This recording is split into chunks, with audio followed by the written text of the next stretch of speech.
What's up, everyone? Welcome back to another episode of Boleros. Sam here with the Sultan of Sando, Mr. Gablim, and Mr. Maui Up, wearing the Boleros caps. What's up, boys?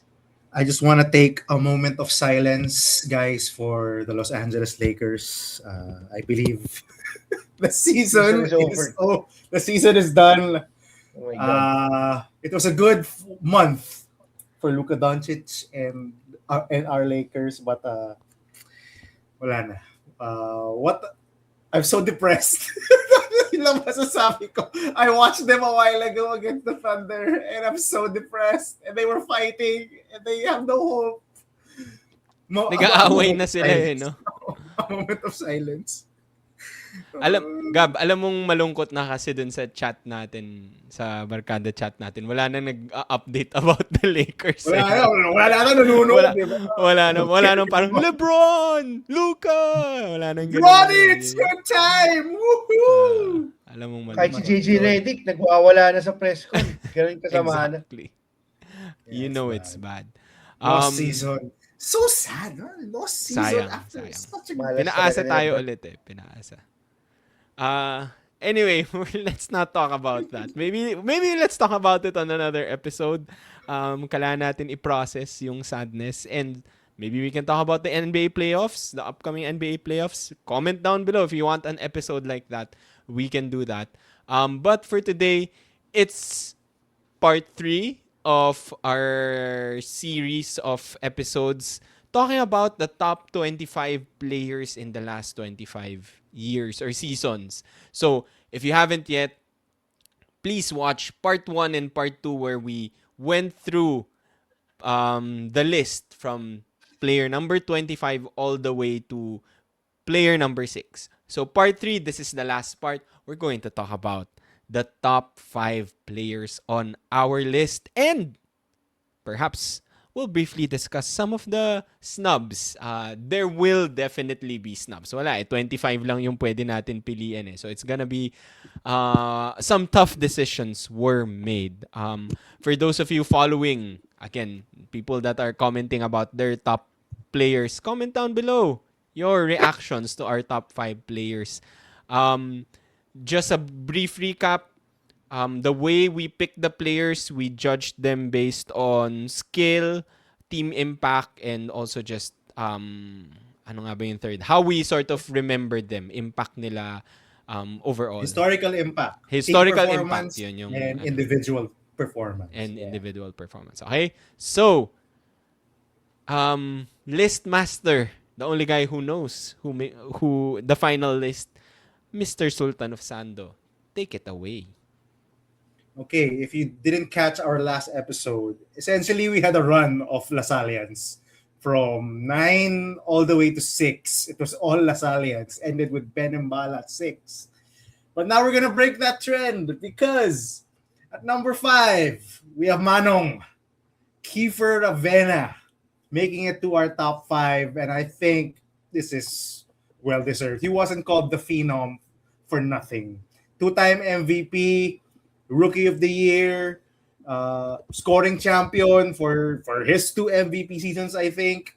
2-time champion, instant starter when he was a rookie, multiple mythical 5 team members, and tons of highlights that you can point to in UAAP history that just make Kiefer Ravena one of the best. And he's still lighting it up. Even now in Japan, he still has not been released by his team. He's still putting up crazy numbers. He's still performing. I have no idea why he's not in our national team pool. No idea why they refused to include him there. I don't get the hate. This guy is awesome. This guy is one of the best players in our country. One of the best Filipinos to ever suit up. I don't get it. And in terms of UAAP, I don't think there's anyone that can argue that he's out of the top 5. Maybe at 6, you can. I actually had him at 6 behind Ben Mbala, so I had Mbala at 5, Ravena at 6. But siguro if he had more championships, he would have been he would have rose up these rankings, but Mm-hmm. his last 3 seasons were not really, team bountiful in terms of team success. They had the number one seed. They didn't make the final four in one season. I think right after the five beat, they didn't make the final four. His last season, he got blocked by Alfred Aroga, and that ended his UAAP career. So maybe if he had won one or two more championships, he would have been sure number one. But the individual accolades definitely speak for itself. Maui Sam. Yeah, ako actually Kiefer was number 3 on my list. And if you talk about UAP legends, I think UAP hardware, Kiefer Avena really has to be on that list. Not just the seniors, but also juniors division.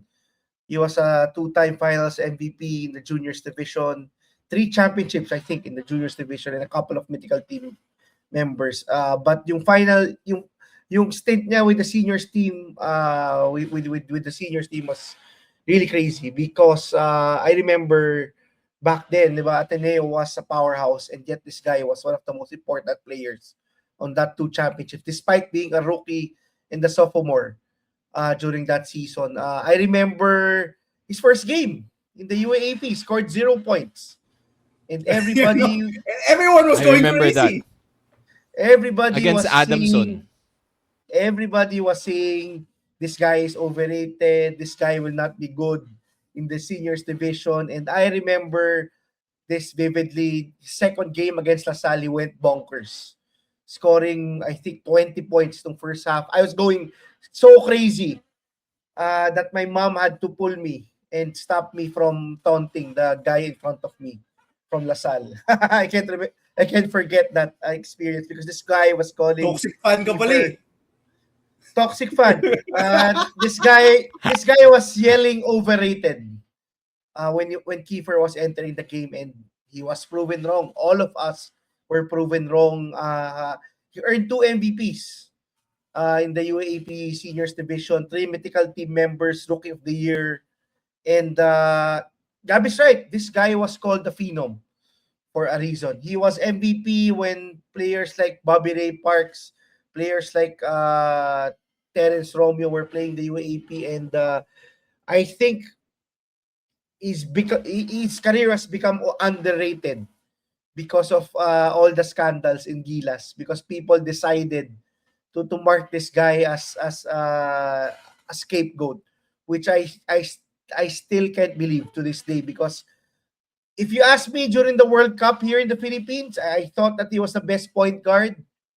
I thought he was better than even si Scottie Thompson during that tournament, and I'm still baffled why this guy is not part of Gilas.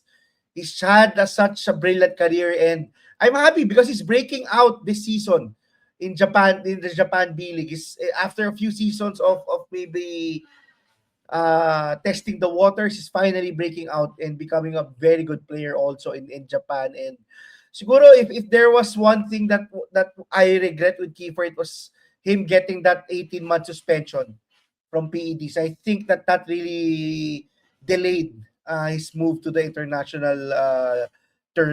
international leagues. But speaking about the UAAP, if you've been watching since the 2000s, there's no player like Kiefer Ravena. He combined being a top player and being a winner. Yeah. Agree with everything Maui said. I also remember that 0 point game. Uh as tayo pinapanood natin si Kiefer since high school. He's only 2 batches lower than us. So, isa pa sa amazing thing about Kiefer, we've been following him since he was in high school. Um, one of the first, I don't know kung siya talaga yung first, but very few guys get to join the UAAP juniors team when you're a freshman in high school, and Kiefer was one of them. He was that good, and I remember we were third year noon. Hype na hype din ako to watch this freshman play for the UAAP juniors team. And he played decent or significant minutes as a freshman. So he was that good kahit nung high school pa lang. Um, in terms of ranking, I actually had him ranked in this range. I think tayo siya 4, 5, 6 with other guys. So I think this is the perfect range for him. Gab, I think na-mention mo na rin why he sort of went down for me, and that's because he only has 2 championships. I think meron din for me controversial what was the year yung na-injure siya. Sayang din yun because I think that was the follow nung third year na yan when they didn't make it to the Final Four Yeah. because he was out for like at least half the season because na-injure siya sa isang commercial. So may mga ganung may mga yun yung supposedly that's what happened. No? So may mga ganung controversies but you cannot question this guy's game. Uh I think back then we always sort of compared him to a Dwayne Wade, no? A guy who can take over um scoring guard, really crazy to think na people were saying overrated siya after like 1 0-point game. Ako din naalala ko din 'yon. And I think si 30 din had a 0-point game. Um Ayun, so I think this is the perfect ranking for Kiefer. The one thing that I do wanna add that I feel like also hurt Kiefer, after Norman Black kasi it was Coach Bo Perasol. And I think si Coach Bo medyo ISO-oriented yung offense niya and a lot of the times he would just rely on Kiefer going on ISO and I wish he had more time maybe with Coach Norman or sana naabutan niya si Coach Tab. I don't know. Imagine if he was under Coach Tab. Oh my Yeah. God. So, yun lang. Nothing against Coach Bo pero parang feel ko sayang lang. Hindi lang na-maximize. So, yun lang. Yun lang for me. Just a few notes about Yuki for Ravenna. You did mention Maui as a freshman rookie in his first season in the collegiate ranks. Norman Black was running plays for him at the end game as a freshman, as a rookie. He was a starter as a rookie. So, ang dami I pa think niyang kasama nun. Like, yeah, Salva, Buenafe. that team was loaded, and he was the guy. Diba? This is a team that fresh off a three-peat, he entered, and they were immediately they immediately thrust him as the guy. You're the guy now. Despite having Greg Slaughter there, Nico Salva, Ryan Buenafe, Eric Salamat, they still went to Kiefer Ravenna in the clutch. That is freaking crazy. You mentioned, I was gonna mention that Sam, yung last 3 years niya was under Bo Perasol, and as a lot of Athenians knew back then, this was an isolation-heavy offense centered around Kiefer Ravenna. He put up numbers because the ball went to him for nearly every possession. Medyo frustrating to watch, to be honest. Frustrating, again, the ups and downs of isolation basketball. When the ball goes in, when the shots are going, it's ang ganda, diba? When Kiefer is cooking. Pero when the shots Fair are point. missing, and cold streak and no one else is helping him out, ang pangit panoorin, which is true for isolation-heavy offense. And another point about Kiefer, just a really nice dude. I have had the pleasure of meeting him when I was in high school, when I was in college. Nakainuman ko pa yung one time. Very cool guy. Bait yan. And tinapos niya ang degree niya, pare. Yun lang masabi ko. Finishes yung his degree, presented his one of his final papers all on his own despite being a group project. I remember that. He was under my father as a student, so complete student athlete. He might not, give out the student athlete vibes, but he did finish his degree yung in Ateneo, and I'm proud to say that he's a complete yung student athlete. All right, at number 4, who do we have? Another Lasallian. Perhaps the GOAT of all Lasallians, 4-time champion Renren Ritualo. And if you're a Lasallian, I don't think, if you're a UAAP fan in general, I don't think you can argue his place here. I think some would even have him as high as 2 or number 1. That's how great he was. And I do remember our discussion about Ben Mbala and how scared we were of Ben Mbala. I was scared of Renan Natawala for a whole different reason. It wasn't because he was overwhelmingly strong or big or dominant. Because every time he shot the ball, I felt like it was going in. He was like Steph Curry before Steph Curry was even Steph Curry. Diba? He was a Steph Curry back in the 2000s. He didn't shoot a lot of threes, but when he did, you were scared to death that ball will go in. He was that deadly of a shooter. He was the face of the four-peat of that dynasty that Franz Pumaren built in the late 1990s and in the 2000s. Multiple mythical 5-team selections. Did he win an MVP? I don't think he won an MVP. Finals MVP. But he was a finals MVP. His jersey is one of, I think, only 2 that are retired in DLSU's basketball history. So that tells you all you need to know. This guy was the ultimate winner. This guy was the ultimate shooter.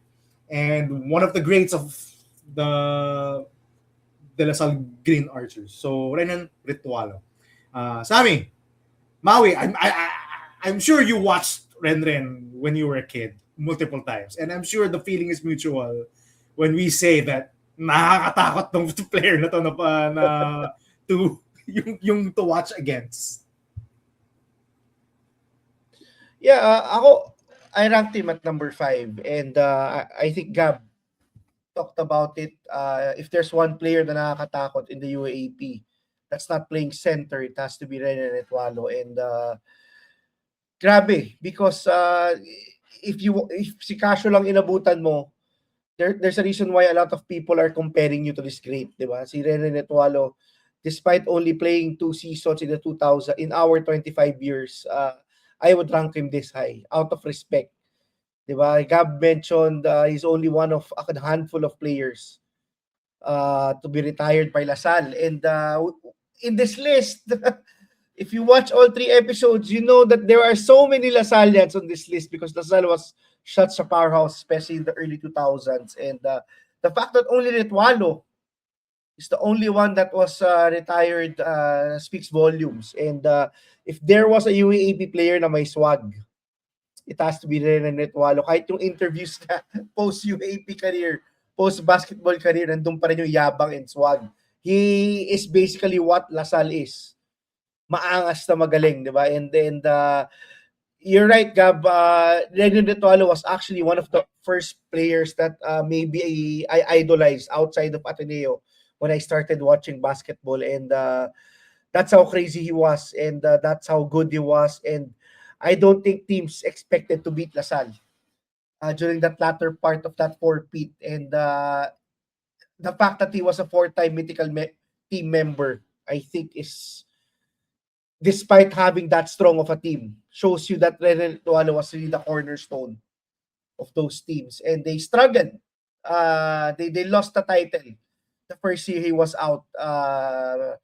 That's how good Renan Tualo was. And winning a UAAP title as an assistant coach last season, I think that's a consolation prize. He's back in the LaSalle Seniors program, and I wouldn't be surprised if this guy could eventually become a LaSalle DLSU Seniors coach down the road. Wow. Yeah. Legend Renren Ritualo. I think if I were to personify a LaSalle into like one player, I think it still has to be Renren Ritualo. To this day, siya pa rin yung prototypical LaSalle player ko, legend Renren Ritualo. 4-time champion, 4-time mythical team member. By the way, yung first year pala niya, his rookie year, they made it to the finals. They just lost to FEU. Tapos, the only year that he did not make it to the Mythical 5 team was the year he injured his hand, apparently. So, that's why he missed out. So, imagine, he would have been he made it to the finals in every year that he played for LaSalle, and he could have been a 5-time Mythical team member easily, siguro, if hindi siya na-injure.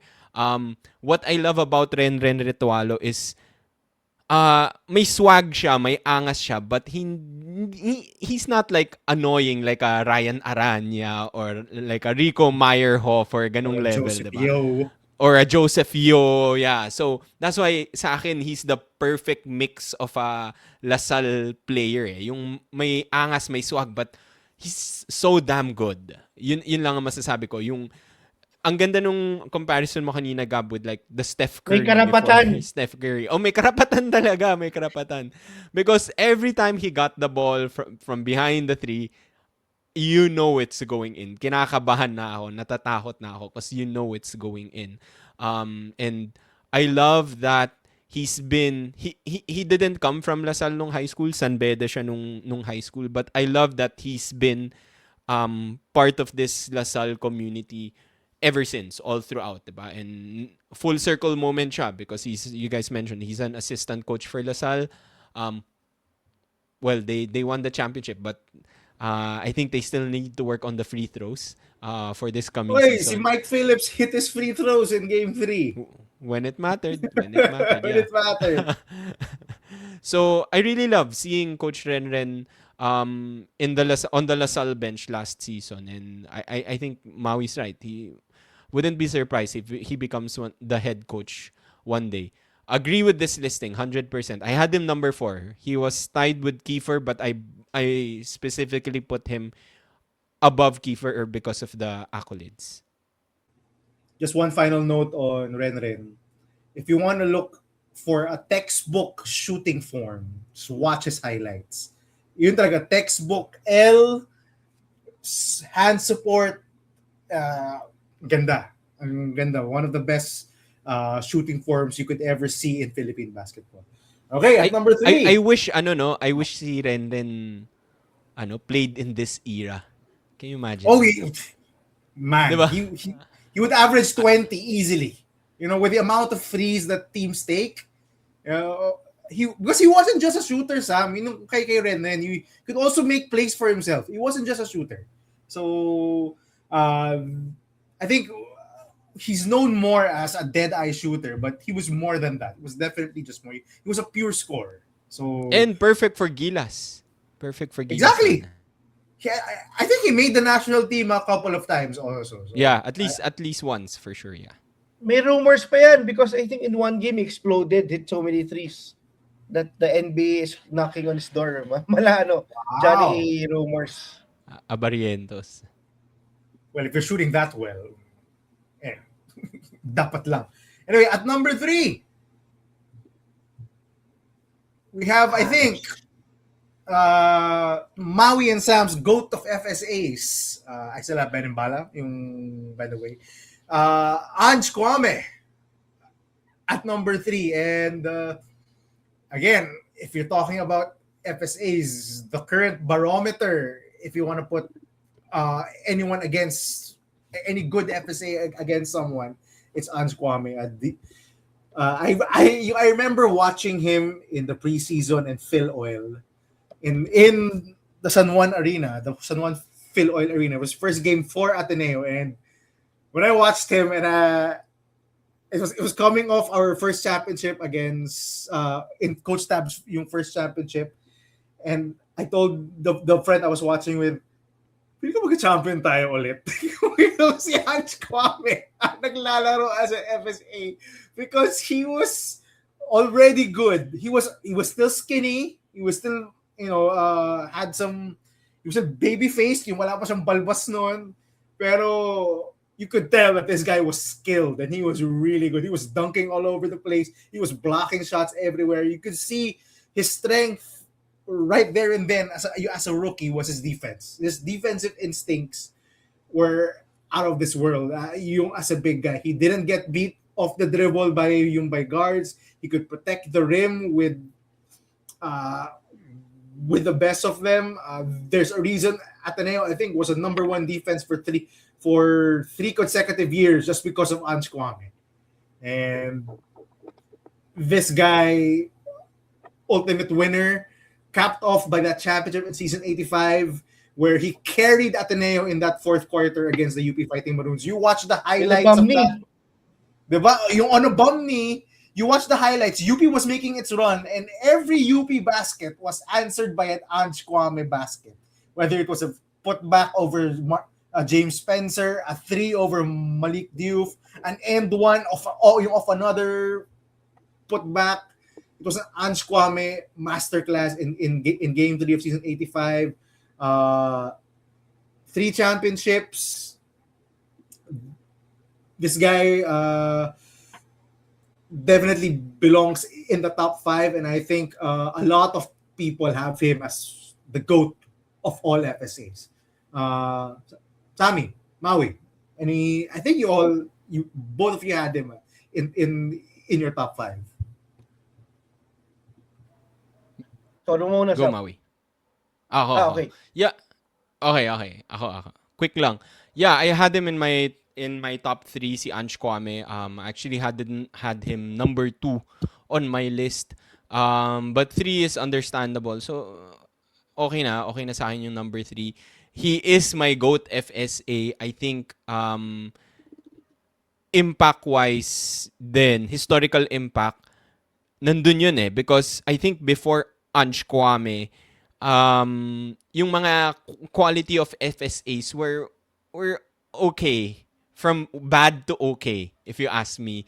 I think when Ange Kwame entered the league, everybody else had to step up their game in terms of recruiting quality FSAs. Well, Ben Embala and Ange, I would say. Everybody else had to step up their game. Kasi I think before that, you just get like a big guy. Like a really, really big athlete or strong guy or maybe a super athletic guy. But they really had to Sino adjust pinapatama their... mo, pare? wala akong sinasabi. They really had to adjust their their recruitment, no. So we talked about it the last episode. Spoiler alert, si Malik Diouf specifically was recruited to stop Ange Kwame because he had the game that could sort of match si Ange. What I loved about him is yung agility niya.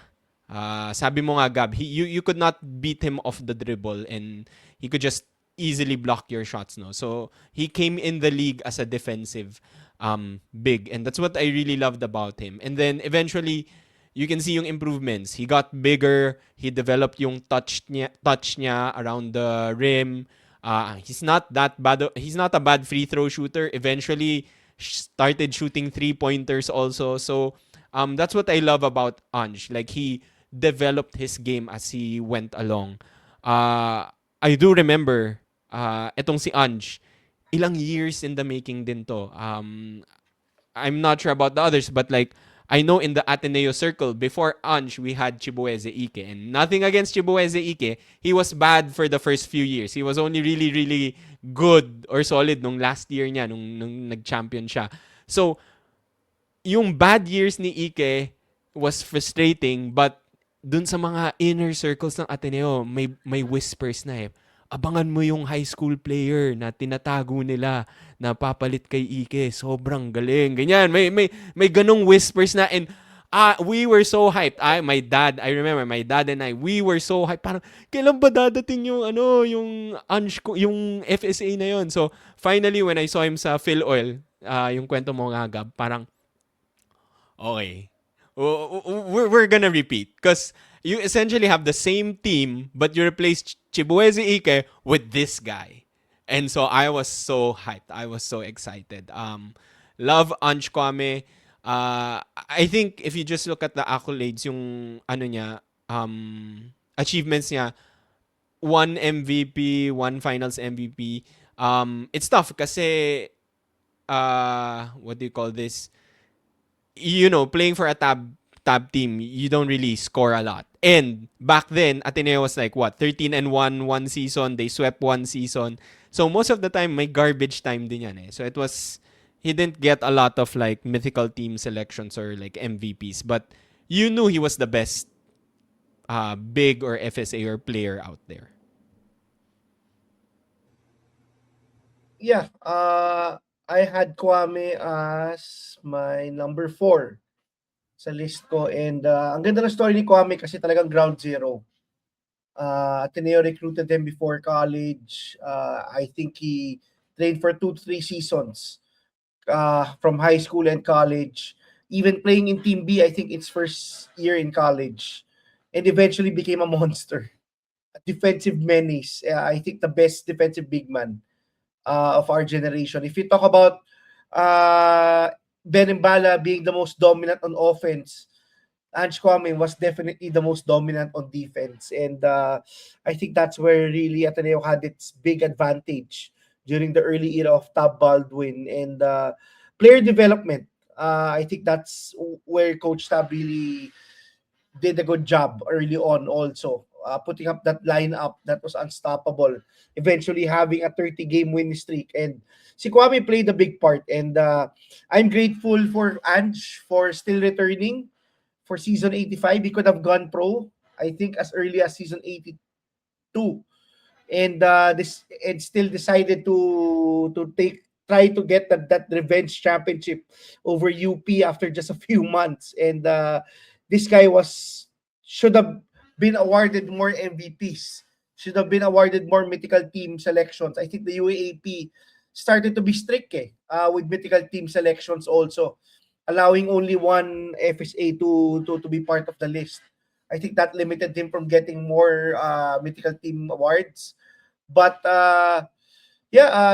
si Kwame was so dominant on the defensive end that people don't even remember that he was also so good also on the offensive end during the latter part of his UAAP career. And without Kwame, there would have been no 3 championships. Ateneo wouldn't have been so dominant post Coach Tab Baldwin. And he was so good during his last UAP season that our national team SBP decided to naturalize this guy. I think that shows just how good Kwame was during the latter part of his UAP career. Even going toe to toe with Bogdan, with the Serbian team, Boban. Boban Marjanovic and the Serbian team, and being able to get us, represent us in a good way, despite fielding mostly college players. I think that's one of his achievements also. You talk about the national team, Maui. Remember the Asian Games a few years ago when Tim Cone was coaching? I do remember that team was stacked with PBA players. Tim Cone was starting, si Junmar, si Japeth was there. But eventually, as the tournament went on, Coach Tim Cone was like, I can't put Ange Kwame on the bench. And there's no way I can put Ange Kwame on the bench against teams like Iran, China. There's no way. He was their best center. He was there he played the most minutes in the finals and in the semis against China. Even Coach Tim Cone, who coaches PBA players, couldn't leave Ange Kwame on the bench for too long because he was just that good defensively. He still is. You watch him on defense, there is no one better. Ang galing niya yung mag-cover ng so much ground. Okay, next, at number 2. Feel ko someone already guessed our number 2 and our number 1. I think I saw him in a couple of comments in our previous episodes. But at number 2, one of the GOATs, Arwin Santos of the FEU Tamaraos. 3 championships. I think he had a dynasty. They may have lost in 2004 in the real world, but in the technicality world, they did win that championship. So, sorry Lasal, they did win that championship. So he did win a 3-peat. Essentially, was the face of the FEU Tamaraos after the Ateneo title in 2002. He was dominant on both ends. Came out of nowhere. I had no idea that, because I don't think he came from any big high school program, was not in any of anyone's radar. He just came into season 66 and was awesome right out of the gate. MVP, multiple yung Mythical 5 selections, I think was a rookie of the year. Was he a rookie of the year? Yeah, I think he was. You check na lang, guys. Yes. If he was he was a rookie of the year, and winning multiple championships. I don't think you can argue with this. He was also one of the guys who I hated, and I was really scared of playing against because he was so unstoppable. And he was thin. He was very thin, but he was really, really strong. Uh, I do remember it was unheard of for guys as big as Arwin Santos back then to shoot as many threes as he did. But he did. He shot so many threes. He had a very wonky shot. I do remember his shooting for was so wonky, but it went in on defense. Sobrang taas. Diba? Sobrang taas. It was just so unconventional yung shooting form niya. You didn't think it was going in, but it went in every single time. On defense, he would lock down anybody. I don't think anyone can argue his place here in the top 5, or I think he would be at the top 5 in any UAAP fans list. That's how good he was. I'm sure FEU fans love this guy. Had a long pro career. He's just one of the greats. And Arwin Santos, I think I had him number 3. Yeah, number 3. I think I had Ren at 2, if I'm not mistaken.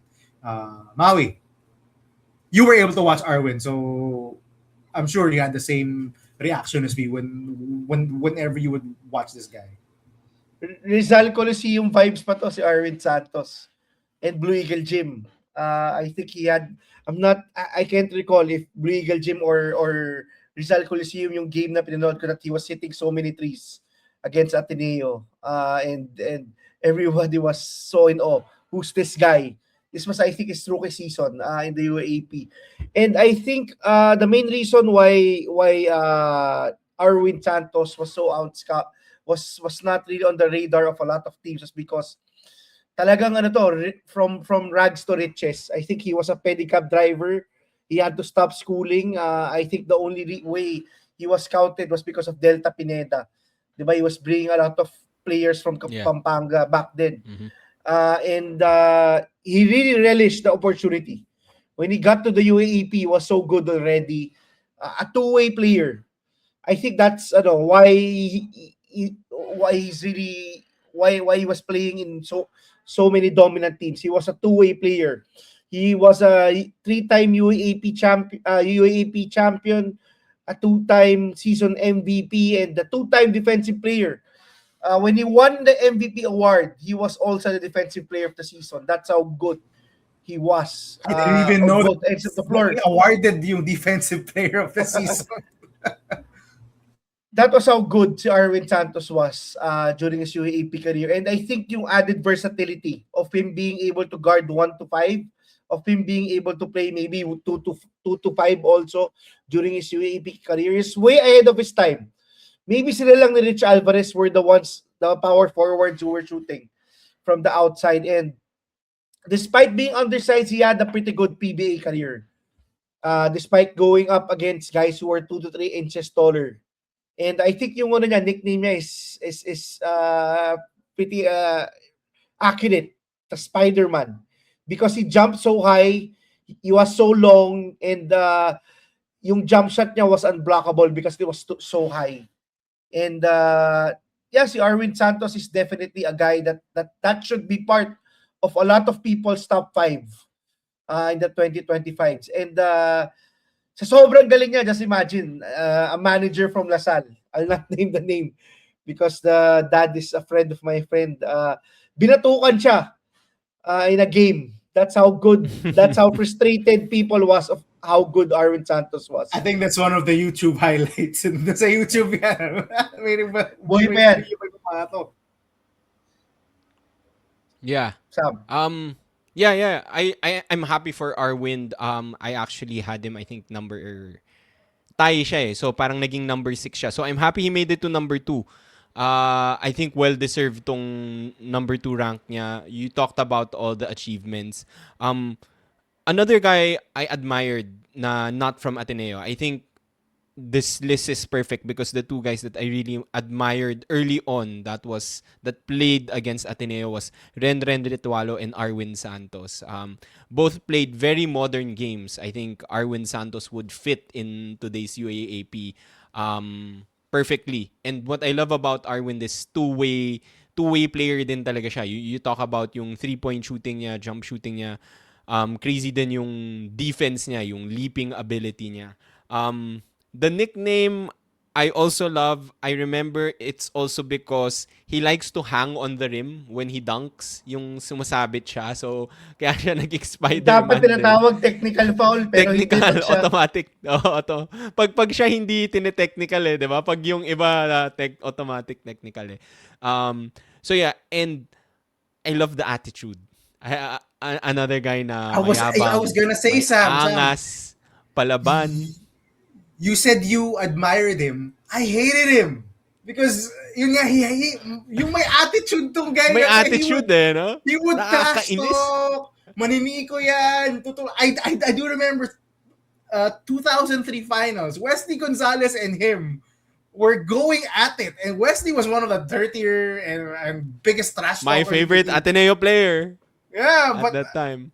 Arwin Santos was giving it back. He was trash Yeah. talking as well. He was giving elbows, nanunulak. He was a dirty player too. He wasn't a saint Oh, on the for court.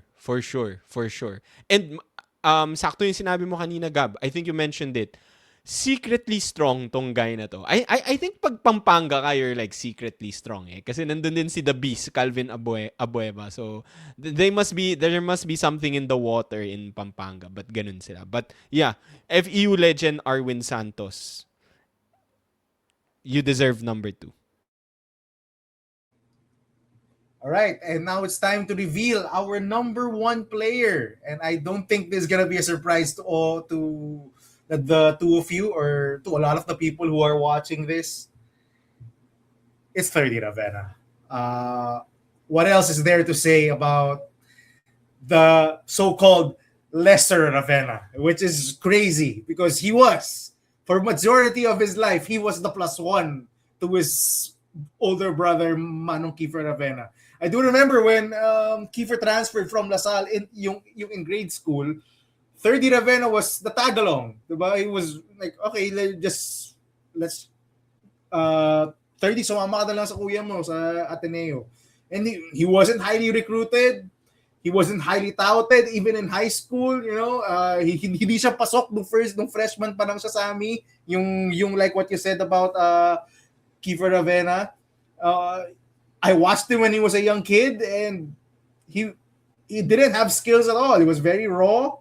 But when I think in his senior year in high school under Joe Silva, he kind of grew and developed some skill set and came onto the senior track and still wasn't good. Remember his freshman year under Bo Perasol? He was riding the bench. He was garbage Scored minutes. 0 on his first game.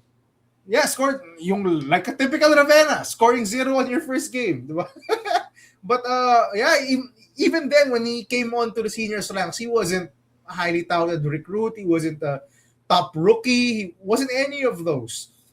He would Pang alley-oop lang kay Kiefer, 'di ba? Yun lang yung inaabangan natin eh. Kiefer to Ravenna, 30 alley-oop.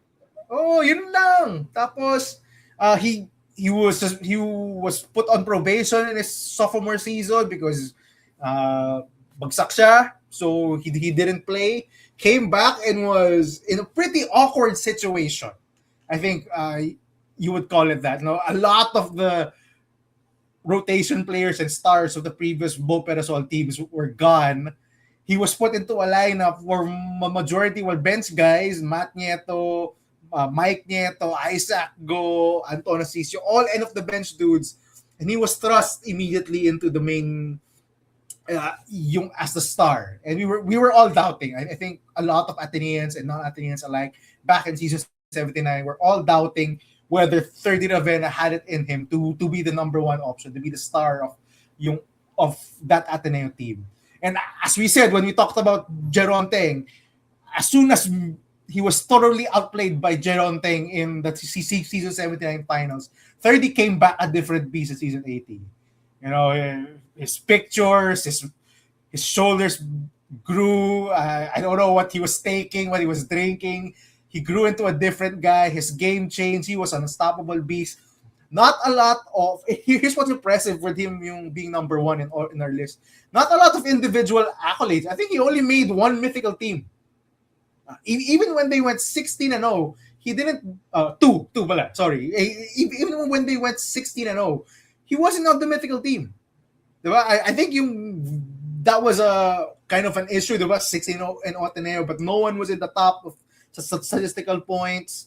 But you knew that he was one of the GOATs when, as soon as the finals hit, he changed. And this is the legend of Finals 30 because I don't know what he averaged in the finals. He must be more than 20 points per game. But he was an unstoppable beast. It kind of felt like he was just chilling in the elimination round yung for all three of those championship runs. Because honestly, he didn't have to take over because they were nearly blowing out everyone, and the system of Coach Tab allowed for more everyone eats kind of situation. Diba? Everyone yung gets their opportunity, you rotate the ball, you get all the shots that you're open. So if you're open, you're gonna get a shot. If you move and you execute, you're gonna get a shot. It didn't rely on just one player, but Finals 30, I think he had 3 Finals MVP, and I think he's the only 3-time Finals MVP in UAAP history. May not have a season MVP, but when it mattered the most, when the lights were brightest, 30 Ravenna showed that he was great. And the fact that I think it's kind of unanimous now that in terms of UAAP career, he has surpassed his brother, Kiefer Ravenna, despite being the +1 to the Phenom. Great UAP career. One of the highlights that one of the players in which I love looking back at his highlights, especially in the finals, because he was unstoppable. No one could stop this guy going to the basket. It helped that he became a really, really good free throw shooter. So he would take a lot of free throws and he would hit a lot of them. Maui, Sam, I'm sure I had 30 number 3, I think, but very high. I think I had him tied with Redren and Arwin. I'll go first. I know Maui has a lot to say about 30, so I'll go first. Yeah, I had him number 1 actually. So he was number 1 on my list. I do agree he has definitely surpassed his brother. If you think about it, syempre the first, ang ganda din ng kwento niya because yun nga, from zero to hero basically, diba? The first year was really bad. He barely played, rode the bench. Ano lang talaga siya, garbage minutes waiting for an alley-oop from his kuya. Novelty, I would say, na get to see, the brothers play, diba? That was the novelty of it. Tapos second year yun nga. He was like Thanasis to Kiefer's Giannis, diba? No first year niya. Malay mo si Thanasis biglang masurpass si Giannis. Anyway, ang sakit nun Ang sakit nun for 30. Anyway, second year, yun nga, he couldn't even play. But after that, if you look at it, he brought his team to the finals the rest of his playing career, diba? Lost the first one but won the next 3. So I think yung impact niya to the team is undeniable. He was one of, if not the best player in all those 4 seasons where he brought the team to the finals. Won 3 finals MVPs, the only one. So I credit him for that. Maganda din yung sinabi mo, Gab. The fact na he didn't make it to the mythical team doesn't mean he wasn't good. It's just that they were beating a lot of teams. He was resting. He didn't play a lot and he was coasting. And ito yung gusto ko sabihin about 30 and why I was so amazed at him, because I think 30 is like the first player the first player probably na nakita mo talaga, it's very obvious, at least for me when I get to watch him. You can tell he was coasting When he was playing through the season, you can tell, yeah, siniseryoso niya minsan, but he's probably not taking, like, doing his 100%. I don't believe it. I don't think so. Because, pagdating ng finals, you talked about it, si Finals 30, ibang level eh. He just took it to a whole different level. And yet, yung, I wanna say 80%, 90% niya nung season, he dominated a lot of players. Pero, may ibang level pa siya. And, I really feel like that was the first time that I saw that na parang, this guy is not taking it seriously. He's sort of playing with his food. So, yun yung parang, it amazed me. And I think there was like a player who said that na parang, when, you can tell na when 30 plays, the game has slowed down for him. It's very slow for him. So, it's very easy for him compared to like other guys that are like trying so hard. So, dun ako talaga na amaze kay 30. And, pag finals, diba? He's not even a 3-point shooter. Pero pag finals, crazy. Crazy yung They go 3-point in. shooting percentage niya. I do May remember mga bank season shots 81, pa diba? Game 2 against UP. They were all going in. I'm like, Yeah. who is this guy? Crazy. Plus the defense, no? That another two-way player. 30 Ravenna. Parang si Arwin Santos. That's why I love him. I had him number 1. Maui. Yeah, ang ganda nung kwento ni 30 being the number 1 on our list because when he started his UAAP career was basically a scrub. Diba? Most of the people on this list were good players. When they entered the UAAP, 30 was not a good player in seniors basketball. He rode the bench for a team and he was not eligible to play for a season. I think that was his greatest blessing. Being a scrub and being suspended or being not eligible to play for a season. Doon nagising eh. That's when they woke up the beast that eventually became Finals 30. And he would have won more UAAP mythical teams. He would have won an MVP award if Ateneo was just not as dominant. And it's crazy to think, di ba? The number 1 player on our list is somebody who never won the MVP award for a season, but is the only one to win 3 finals MVPs. And he's probably the only one that we can unanimously say in that 3 seasons that he won finals MVP, he was with the best player, the whole league. Diba? We have Arwin Santos who was dominant on both ends. We have Kiefer was the best player in his last 2 seasons. Netualo who was a monster also sa dulo, and the likes of James Yap, etc., Rico Villanueva. These guys were probably good for a season or 2. Even si Kevin Tiamba was only the best player unanimously, probably 2 seasons. 30 was without a doubt, in my mind, the best player in those 3 seasons. And grabe, you mentioned yung finals. I think there was this best finals performance was against UP when he averaged almost 30 points and I think 8 rebounds and 8 assists for that series. Diba? And the following season, you just knew that Ateneo had the championship in the bag. They swept the season 16-0 and 30 again was fantastic no finals. I think si Mark Nonoy tried to ruin Ateneo's chances of sweeping that finals. Going on a hot streak no first half, but 30 was just matching him toe-to-toe. And I think unanimous for me that 30 should be at the minimum top 5 in the list. But to me, he was the best UAAP player. Maybe that did not have the accolades, but that was because Ateneo was just too good. I mean, they're the only team that had a 16-0 year.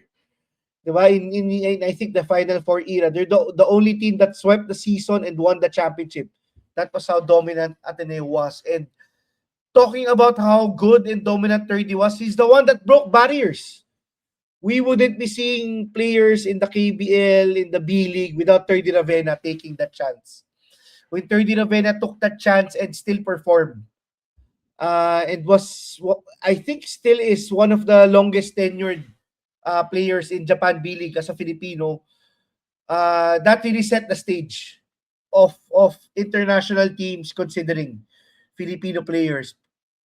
we mentioned a while ago that you guys mentioned a while ago that 30 was able to overtake Kiefer in his UAP career. I would say that 30 has had a better basketball career than Kiefer Ravena after it's said and done. And it's again a blasphemy that 30 is not being considered part of Gilas. The only player to also play in the EuroLeague, in the higher tier league of EuroLeague teams, and that's how good 30 is. And I'm excited what's next for 30. I think that's the biggest question right now because he's been a free agent for a while, and you can just see the full transformation. This is why players, top recruits from high school who don't perform in their first years, if you want to still believe and hope, watch 30 Ravenna. Anything can change when you put in the hard work, when you put your mind into it. Just one last note before we get to our snubs quickly. I think if you still ask Kiefer who wins in a game of 1-on-1, he still answers that he beats 30. So it's a little bit of a sibling Ganun talaga rivalry. kuya eh. Oh, pero yung talagang yung palagi nananalo, yung youngest nila.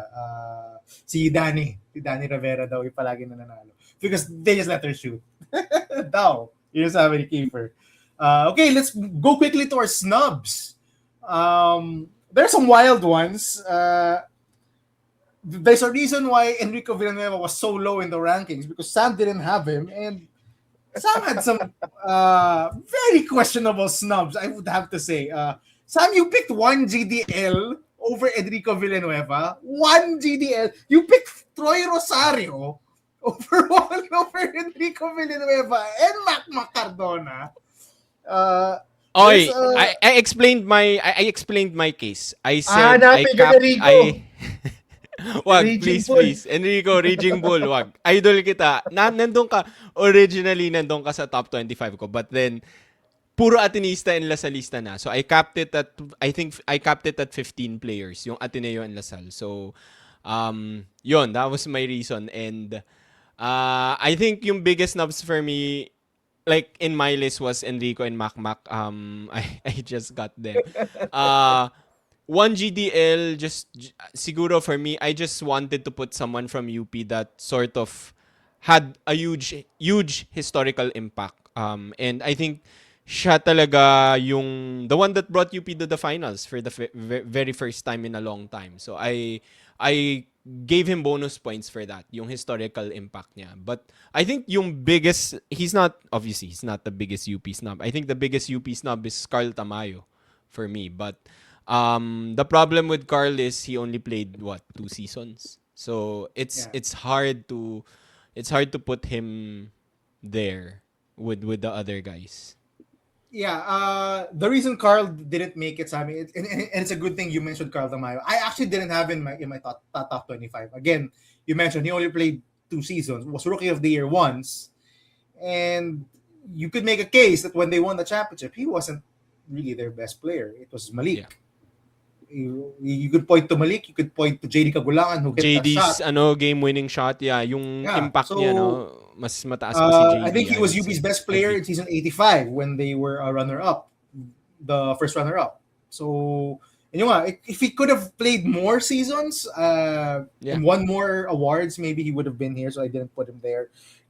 Sam, I'm also looking. You had Cyrus Baguio in your list. Again, historical impact. If you remember, we all wanted to watch the Cyrus Baguio highlights, yung dunks ni Cyrus Baguio. I remember when we did our UST draft, who did you draft first in your first pick, Gab? Who was your first pick? Cyrus Baguio. That's how much of an impact Cyrus Baguio had on UST. If you're a UST fan, I'm sure Cyrus Baguio is up there on your list. But Jervy Cruz was there. So I do agree naman, Jervy Cruz is probably the best one from UST. And just to get on the UST train, there were a couple of UST players, I think, who were big time snubs. One, Karim Abdul. I think if there's a fourth or maybe a fourth of in terms of FSA rankings, or maybe even an argument for third along Malik Diouf, it's Karim Abdul. I mean, How many? He played 5 seasons. Yung longevity niya, like questionable 5 seasons, by the way, Gab. He played I five do want to seasons. say that. 5 questionable seasons. Because first year pa lang siya mukhang graduate na siya eh. Mukhang masters na siya eh. So, 5 questionable seasons. Made 3 finals. Didn't win any championships, but I guess if he's up there among the best of FSAs, I think Maui, you had him on your list. Yeah, number 25. I would have probably ranked him higher if he won 1 out of the 3 championships. Yep. Medyo undersized kasi si Kareem Abdul eh. And I think he that's went what up makes it against guys like Greg Slaughter and Yan yung during kinawawa that ni Greg time, Slaughter.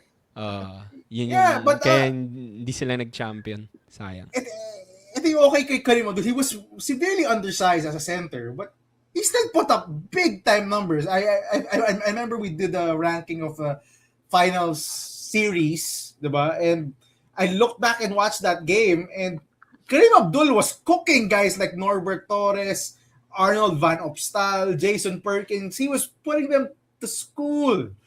This guy was a bucket. Karim Abdul was really, really good. So Again, I he's would one of- argue it was probably because he was 5 years older than everyone else. Another guy from UST, I think, was a snub and didn't get any love from the two of you was Dylan Ababu, former UAAP MVP. Won a title, albeit he was a role player when they won the title. But during his last 2 seasons, I think he was one of the best players, one of the best scorers in the UAAP. Who else do we have here? Chabio. Kevin Ferrer. Fabio, Or yeah, Alberto. but he didn't make Kevin any of our Ferrer. list though. Yeah, he didn't make One any of our season list. lang eh. Oh, yung 1 season lang. JV Casio, I think, is a Yeah. exclusion. It was a big time snub, and along with R. Garcia, I actually scored JV Casio pretty high. I mean, he's one of the greats of LaSalle. Won 2 titles. They won 2 or win 1 because they got suspended. I think they won 1. He won 1. I think Sa akin, kasalanan ko Hanggang ulit 22. yan. I think kasalanan ko ulit yan because I cut him.